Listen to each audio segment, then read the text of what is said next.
हातै चाहिँ नछोड न हो। के छोड्नु त? तर जे जस्तो भयो नि तिमीले कुरो चाहिँ गहिरो गर्यौ के। गहिरो त गर्छु त, तपाईँ जस्तै हो नि त, माथि माथि कुरो गर्ने, म गहिरै कुरो गर्छु। त्यसैले त म खुसी छु नि तिमी जस्तो बुढी पाएको भए। म चाहिँ दुई हो। किन नि? तपाईँ जस्तो यस्तो काहीँ नभएको नक्कले बुढो पाएकोमा अहिले नगर्नु, रङ्गले हल्लिनु गऱ्यो, त्यसै उठेर आउँछ भनेको। म नक्कले नक्कले त भन्नु। तिमी त नक्कली छौ नि। हो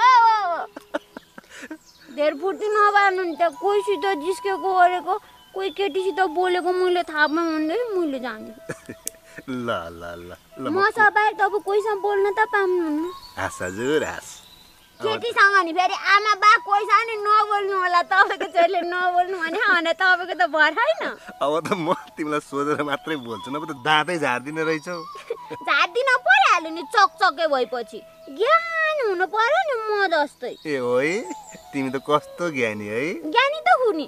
तपाईँ जिस्किनु भएन, म अर्को केटासित जिस्किन्छु भनेर मैले कहिले भने हौ? त्यो त भनेको छैन। अनि किन फुर्ती त? बुढी चाहिँ कोहीसित जिस्किन्न अनि तपाईँ किन जिस्किन पर्यो? म त जिस्के भने पनि बुढासित जिस्किन्छु, कोहीसित जिस्किन्न। अब अहिले बाटाची नजिस्किने, अहिले माइतीमा गएपछि कस्तो नदिने ठाउँमा म तपाईँसित जिस्किन्छु। हस् हस् हस् ल हेर त्यहाँ आमामा लाज माने। यता हेर त, यता हेर लाज मारे त।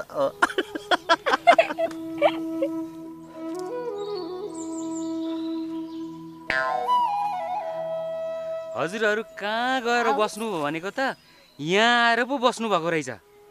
ससुराली जान रात पर्ला, जाने होइन? जाउँ। ल ल दाइ, हामी आउँदै गर्छौँ, तपाईँ हिँड्नुहोस्। छिट्टो आउनुहोस् है। देख्नुभयो त्यहाँदेखि दाइ आएर देख्नुभयो कि भएन?